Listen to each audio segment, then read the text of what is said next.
on a un vaste programme de logements sociaux bokk na ci li waroon programme présenté fii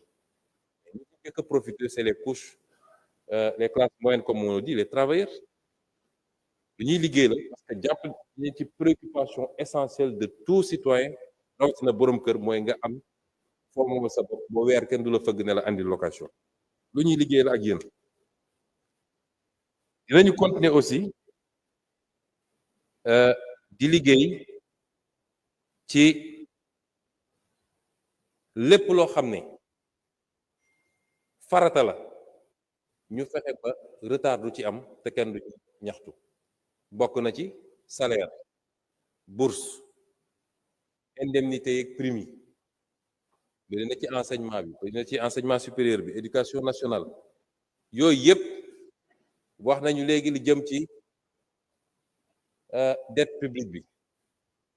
dette publique yi ñëpp am nañ ci responsabilité parce que am na ñoo xam ne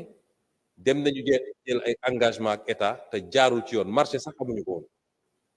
am na aussi ci système bancaire bi ñoo xam ne dem nañu dugg ci logique financement boo xam ne dafa génn cadre finance publique yooyu yëpp am na fi ministère des finances publiques mais n'empêche dañu war a def ci effort ñu ngi koy def ba nga xam ne arriéré yi surtout intérieur bi ñu fexe ba éponger lañ ci mën graduellement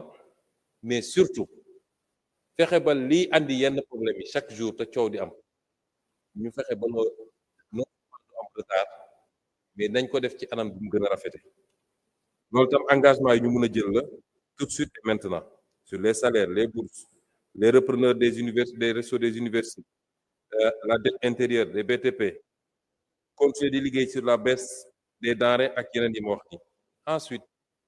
ñu liggéey sur ce qu'on appelait nous le rebasing social mooy tey tout le système social la protection des travailleurs le nouveau code du travail ñëwoon na en première lecture ñu delloo ko ministère bi pour ñu def yenn correction yi waaye les équilibres la justice et l'équité dans les systèmes de rémunération yooyu yëpp on va y travailler ensemble en toute transparence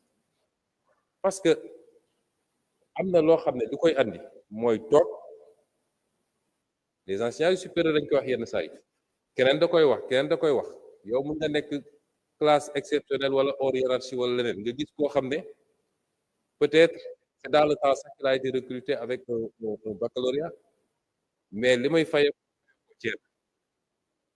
il faut qu'on travaille à ce basic ba nga xam ne nañu delloo si suñu fonction publique fu mu newoon ñu mun a tracer ba xam ni ku jóge fii dem fii am na lu méngool ku jóge fii